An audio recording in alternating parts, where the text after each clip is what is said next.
Hey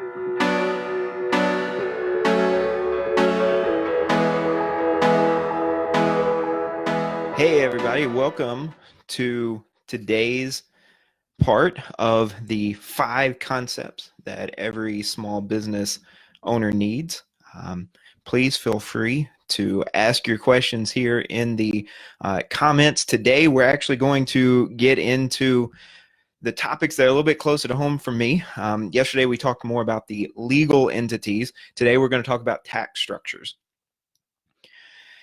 And this is where the this is where the pavement, excuse me, the rubber hits the road, right, as they say, because this is where we start actually getting into what are going to be the tax implications of your business to you personally.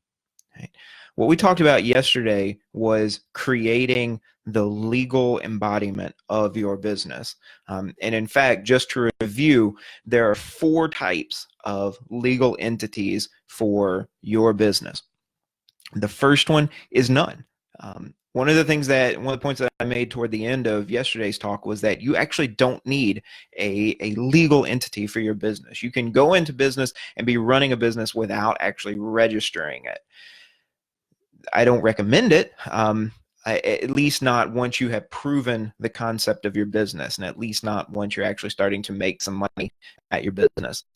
Maybe initially, in the initial stages, when you're not sure as to whether you actually want to follow through with this business, or if it's going to be a perpetual arrangement where you're planning at least to continuously stay in business for the foreseeable future. You may not necessarily see at that point, but starting a business and running a business with no entity is an option. But as far as actual registered entities, so that's the first type. As far as actual registered entities, there are 3 types. The first one is the LLC. The LLC has become the most common and is the most, in part because it's the most flexible of the 3 entity types. And part of that flexibility comes into the way you're going to treat that entity for tax purposes. And we'll talk about that here in a little bit. The second type is a partnership.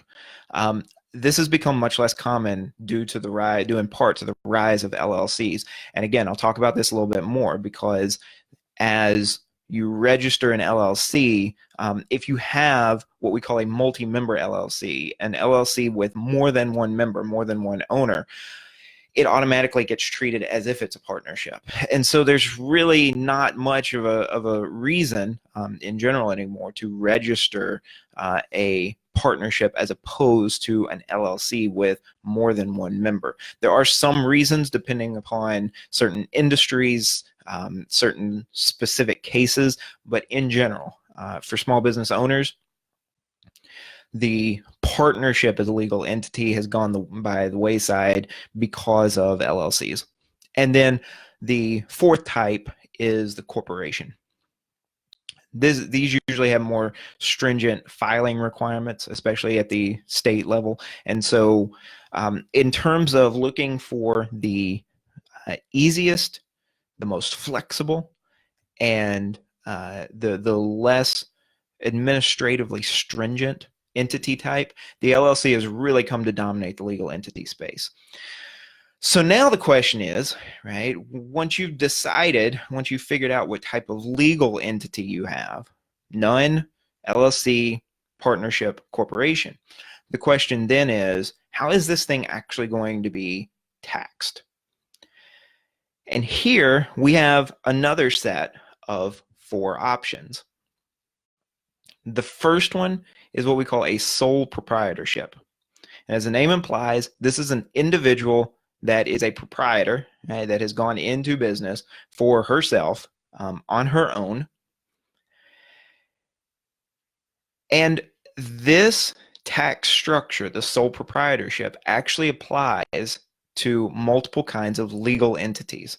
So for each one of these tax structures, right, there's going to be a default relationship between a legal entity and a tax structure.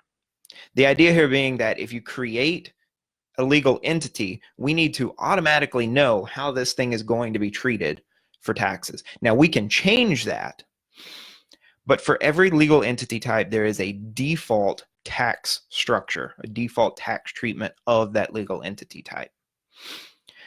So for no registered entity, no legal entity, and for an LLC with a single member, with one owner, what we call a single member LLC, for both of those legal types, no registered entity and a single member LLC, the default type is what we call a sole proprietorship. Unless you're in a community property state, and I'll talk about that more in a little bit, but if you register a multi-member LLC with two members, and those members are a married couple filing jointly, in that case, because those two individuals are treated as the same tax entity, right, the same tax structure, because they're married, because they're filing jointly, in that case, in a community property state, Florida is not a community property state, but some of the other states that I have clients in, California, Louisiana, those states are community property states.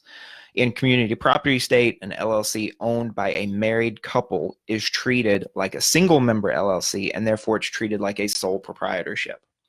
Now, a sole proprietorship is going to be taxed according to the result of what's called a Schedule C. And a Schedule C is a page, it's a couple pages that get attached to a Form 1040. Now, this is your personal tax return at the federal level. Most of this is going to be dealing with the federal level for two reasons. One, these tax structures, unlike the legal entity, which is registered at the state level, the tax structure is registered with the IRS at the federal level. And most of what happens in terms of the tax structure and the taxation of the business trickles down to the state level. So the sole proprietorship is taxed depending on the result of what's called the Schedule C. It's an attachment to your 1040, which is your personal tax return, personal federal tax return that you file with the IRS. This means, right, that if we're treating both a non-registered business, right, there is no legal entity, and a single member LLC, an LLC owned by one person, if both of those are treated as a sole proprietorship, then what does this mean when an individual registers an LLC that's going to be owned only by that individual in terms of the tax structure? It means absolutely nothing as far as taxes go. Registering a legal entity for your business when you are the sole owner of that business, registering it at the state level as an LLC, does zero for you tax-wise. It doesn't change your taxes at all. Whether you had registered that business or not, you're still going to report the income, the expenses, the net income that becomes taxable income to you. You're going to report all of that on a Schedule C. So a lot of times I'll get clients that'll come to me and say, yeah, I started a business last year and I registered it as an LLC. Great. Congratulations. You established a legal entity for your business. But you didn't do anything for that business tax-wise. Now, that's not to say that you have to do something tax-wise. There are lots of businesses where it makes sense to keep that business as treated tax-wise as a sole proprietorship. Lots of businesses, it's perfectly fine to keep that. We don't necessarily need to get into a more complex tax structure just because you've registered a business. Registering the business allows us to, but it doesn't necessitate that we create some more complex tax structure.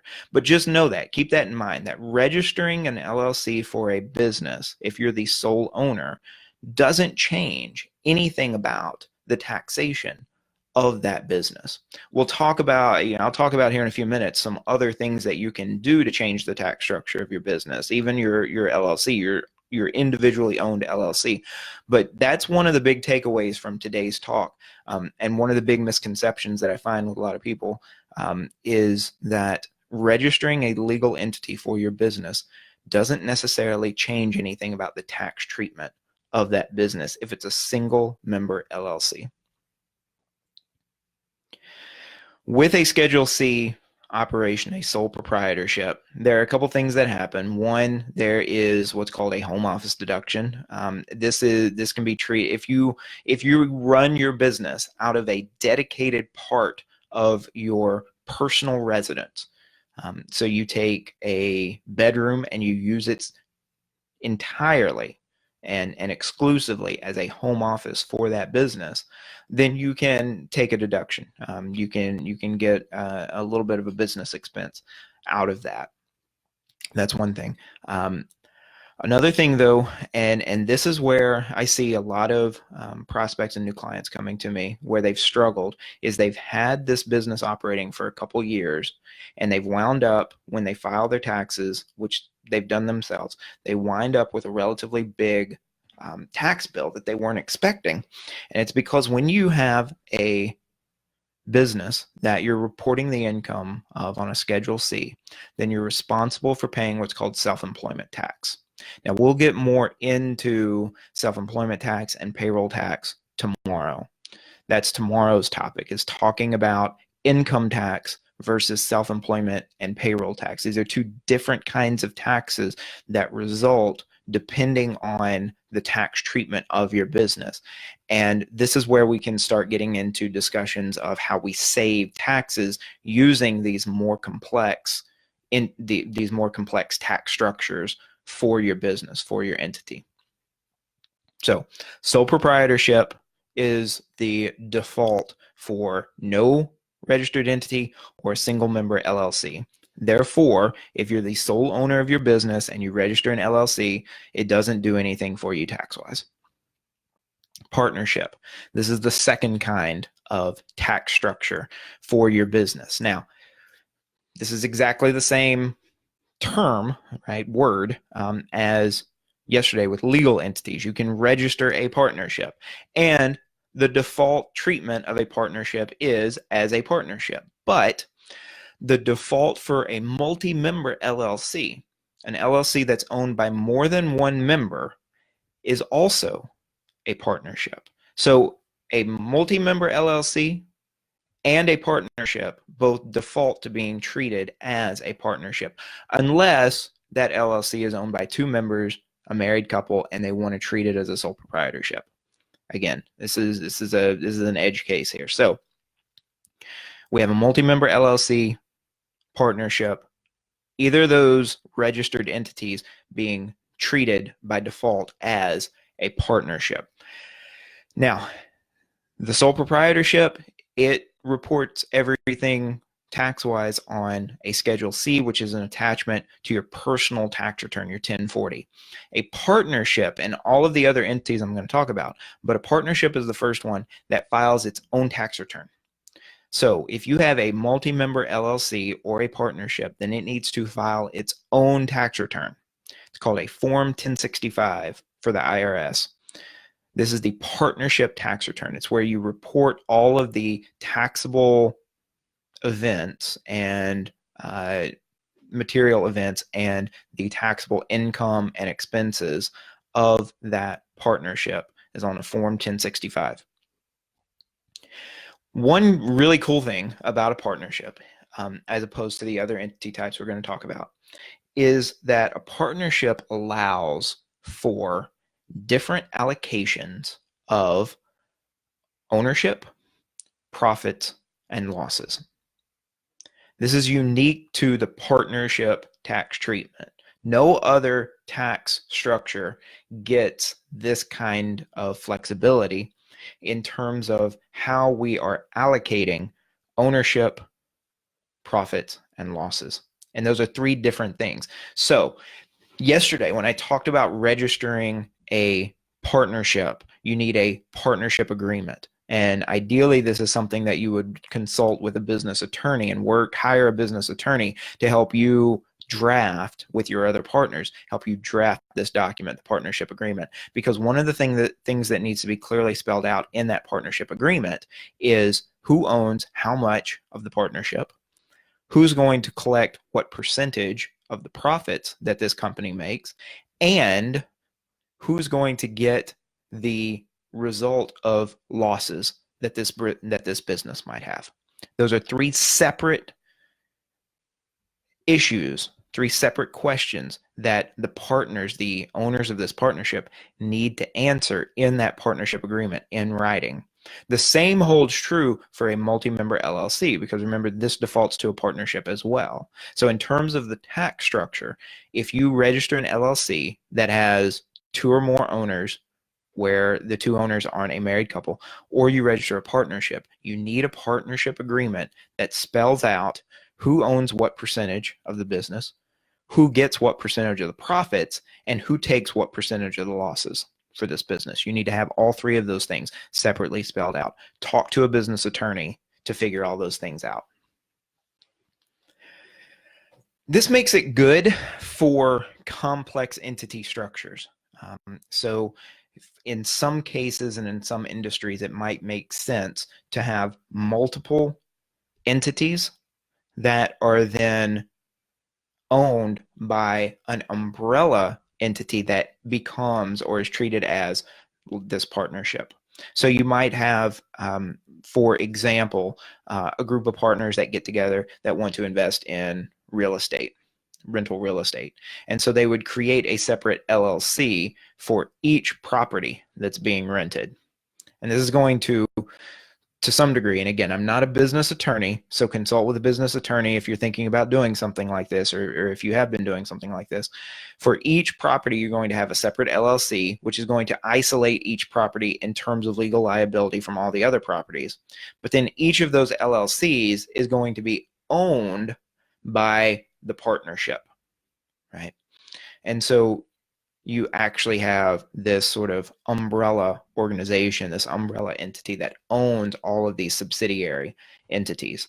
And the umbrella organization, the umbrella partnership, is what's going to actually allocate the ownership among the partners, the profits for this entire entity structure, and then allocate the losses as well. So this is one example where a partnership might get used, where you have these specific allocations of ownership, profits, and losses. So how do partners get their money out of this business then? Well, based on those allocations, if there's profits coming into the partnership, partners can distribute cash that the partnership has to, as well as other assets, but particularly cash, to the different partners. And this is what we call a distribution. There's another way that partners can compensate themselves, and this is especially true if you have partners that are also working within the business. Partners cannot, I repeat, cannot be employees of their own partnership. A partnership can't hire its owners as employees. But one way that partners can make sure that they receive a specified amount of compensation for the work that they do within the partnership is what's called guaranteed payments.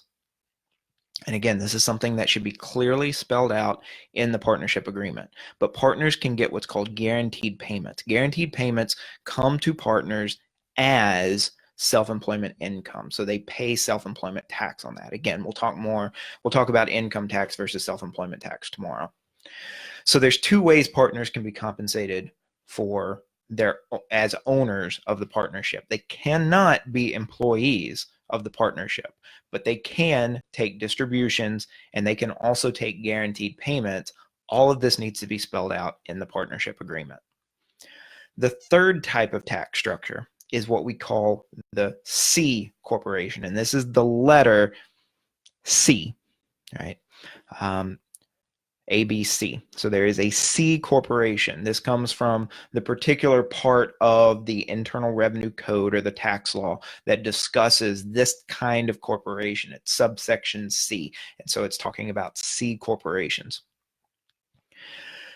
Think big businesses, Apple, Coca-Cola, Microsoft. These kinds of businesses, these publicly traded businesses, are C corporations. There are also small businesses that are C corporations. It's not exclusive to big businesses. There's no threshold in terms of the assets or the revenues of this business. But in general, big businesses are C corporations, and along with some small businesses for specific reasons. C corporation tax treatment is the default for a corporation. So if you register a corporation at the state level, then the default treatment of that corporation is C corporation. C corporations also file their own tax return. This is called a Form 1120 with the IRS. What a C corporation does is it allows various classes of ownership. So if you've ever bought shares of a company, of a publicly traded company, then you probably own what's called common stock as opposed to preferred stock. So businesses will allocate the way they distribute profits in terms of dividends, and then they'll also prioritize if the business goes under, if the business goes out of, has to shut down, they will prioritize who gets paid first based on creditors. People who the business owes money to will get paid first, but then preferred stockholders will get their share of whatever's left first, and then common stockholders will get their share of whatever's left, if there is anything left. So you can have different classes of ownership that prioritize the certain groups of owners given certain events that might happen, dividends being paid out or the business being liquidated, things like this. You can also just have classes A, B, and C stock, and A is going to have certain authority, B is going to have different authority. Now, this is really good if you have a really big business, right, where you have lots of profits being generated, and so you're going to want to compensate different groups of stockholders differently, common versus preferred. It's also really useful if you have a startup that you're looking to raise lots of initial funding. Because in the early stages, you need lots of initial funding to get this thing up and running. This is particularly true of startups out on the West Coast, technology startups. You need lots of initial funding to get going, but you don't want to give away actual leadership authority within the business.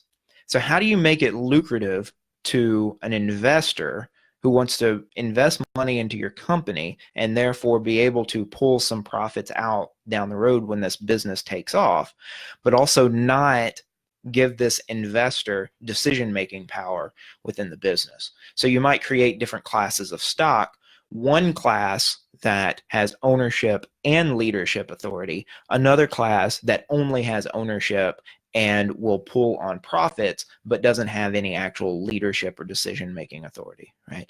So you can do this. You have much more flexibility in terms of how owners have authority and the priority that they have within the business in terms of getting profits. You can have a lot more flexibility with a C corporation like this. A C corporation can pay its owners a salary. It can have owner employees. A C corporation can hire its own owners as employees to an extent. And with a C corporation, you have to be careful, because one thing that is unique about C corporations as opposed to all the other tax structures is that a C corporation pays its own income taxes. And I'll talk about this more in a little bit. But one way that you might try to reduce the income tax that a C corporation would have to pay is pay more payroll out to its owners. Right? You might figure out a way, a couple of brilliant accountants might get together and figure out a way to where they can run payroll to the owners so that the owners pay net less taxes than if the business kept all of that income and had to pay income tax on it. So for a C corporation, owners can become employees and they can take salaries just within certain gray area limits. And again, this is something that gets pretty complex, something that's fairly unique to each individual case, and so something that if you have a C corporation, you should talk about with a good accountant and probably a business attorney as well. Like I said, C corporations pay their own income tax.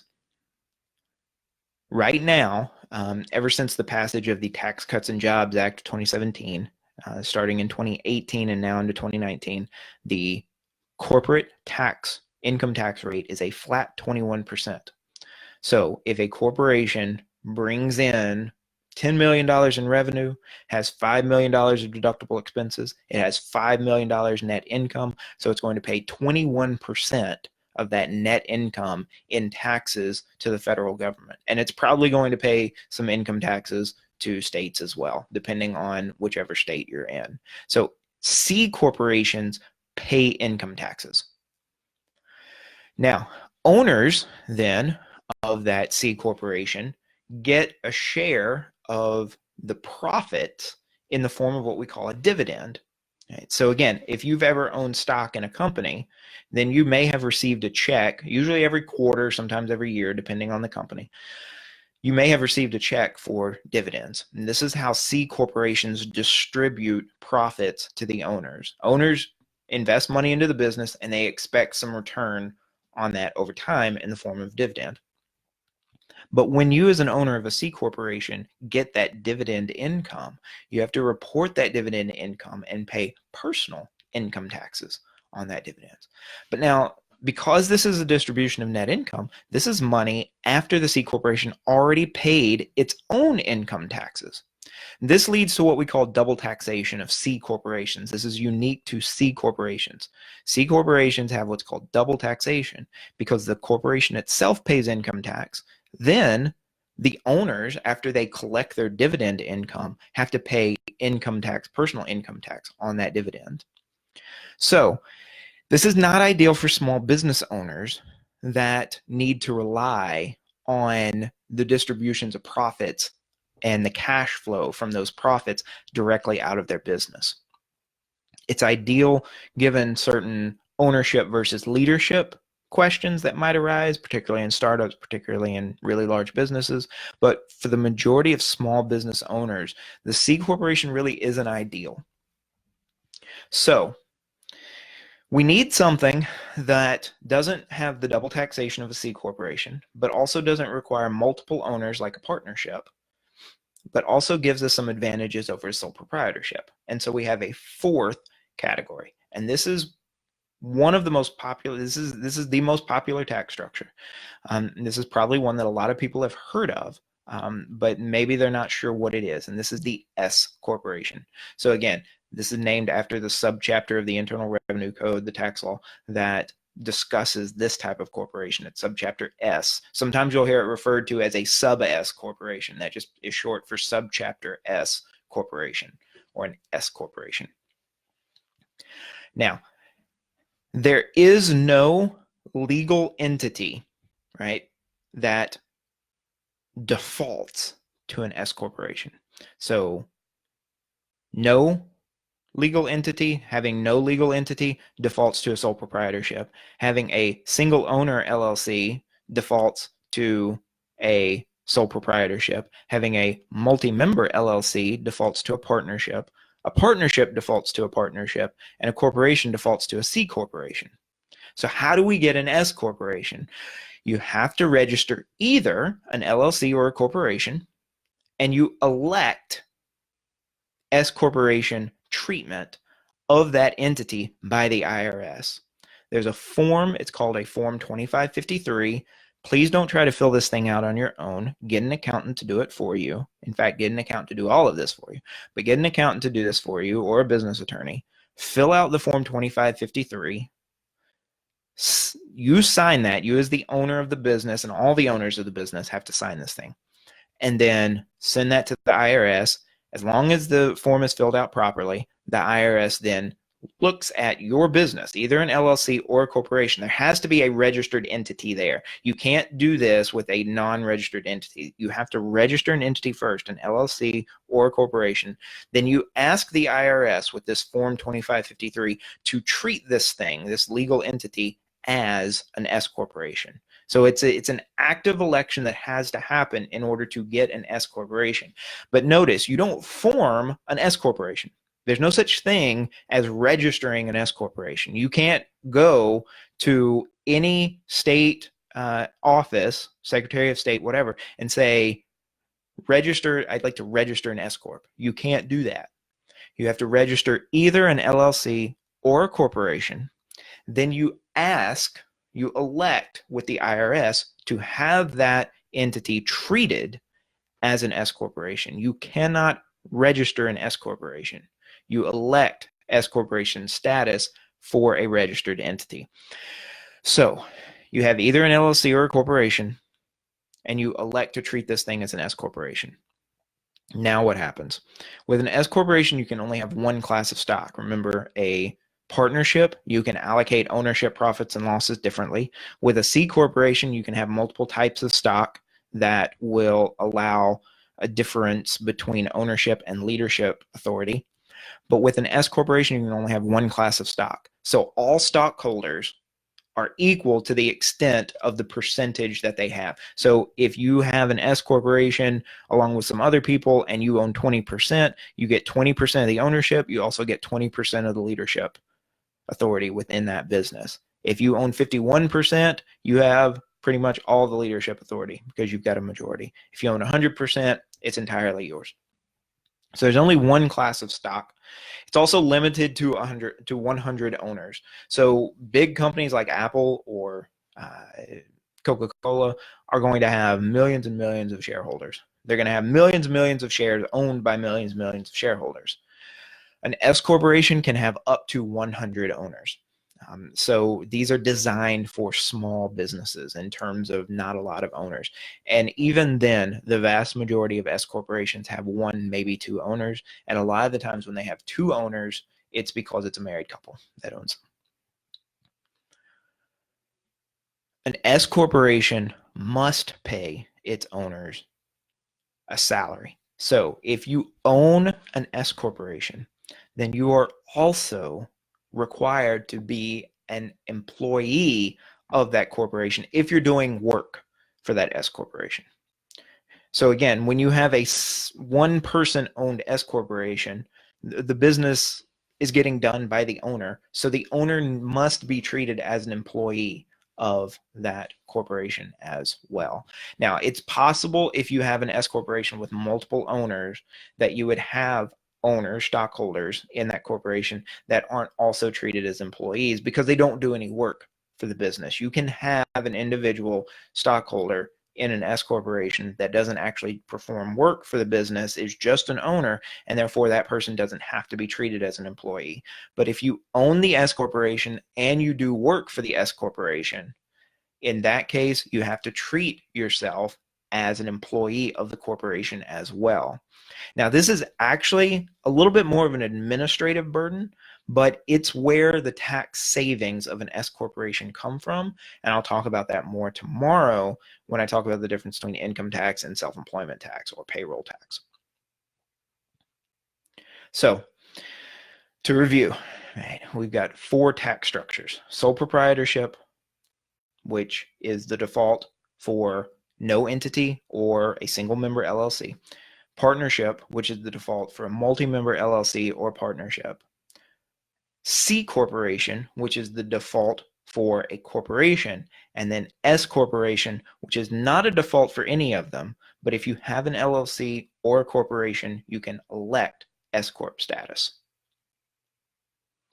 So if we think about these 4 entity types in terms of how they're treated tax-wise, there's only one of them that pays its own income tax, and that's the C corporation. The other 3, sole proprietorship, partnership, S corporation, are what we call pass-through entities. They don't pay income taxes. They might pay other kinds of taxes. Some states call this a franchise fee or an annual fee, something along these lines, but only a C corporation pays its own income tax. The other 3, sole proprietorship, partnership, and S corporation, are what we call pass-through entities. The net income of that business for each year passes through to the owners, depending on how it's allocated.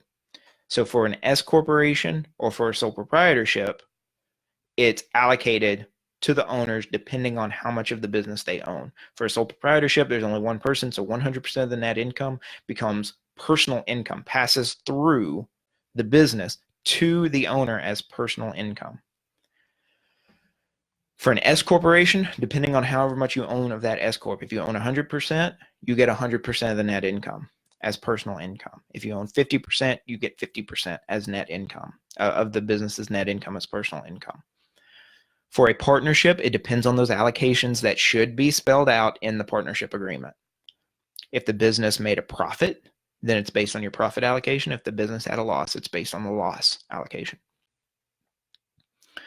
So, S corporation, partnership, sole proprietorships do not pay income taxes. They might pay other kinds of taxes, payroll tax, franchise taxes, annual taxes, whatever, registration taxes, all those kinds of things, sales taxes. They do not pay income taxes. Only a C corporation pays income taxes. So which is the right entity type and which is the right tax type, tax structure for you and your business? This is a complex question, and it depends. I tell prospects and clients that if you ask an accountant a question and their initial response isn't, it depends. If they don't respond to you, it depends, right? Then run, because in tax, so many things depend and rely on more information, especially this question of what legal entity type and what tax structure type is right for you and your business. It depends. It's a complex question. Like I said, the S corporation, so registering an LLC, maybe a corporation, but typically an LLC, and electing to treat it as an S corporation is by and large, far and away, the most common legal entity and tax structure combination. LLC treated as an S corporation. Like I said, C corporations are good for large businesses with complex ownership structures. Partnerships are common in certain industries. Like I said, real estate investing, you tend to see partnerships. In fact, there are specific kinds of partnerships now that exist. There's something called a master limited partnership, an MLP, that's become quite common in real estate investing. Or when you want to have different allocations of ownership, profits, and losses for some reason, that makes a partnership viable. But there's no single right answer. So if somebody says to you, hey, you work for yourself, you're self-employed, you should have an S corp, maybe not. This is a conversation to have with a good accountant and maybe even a business attorney. This is where you should be taking those questions.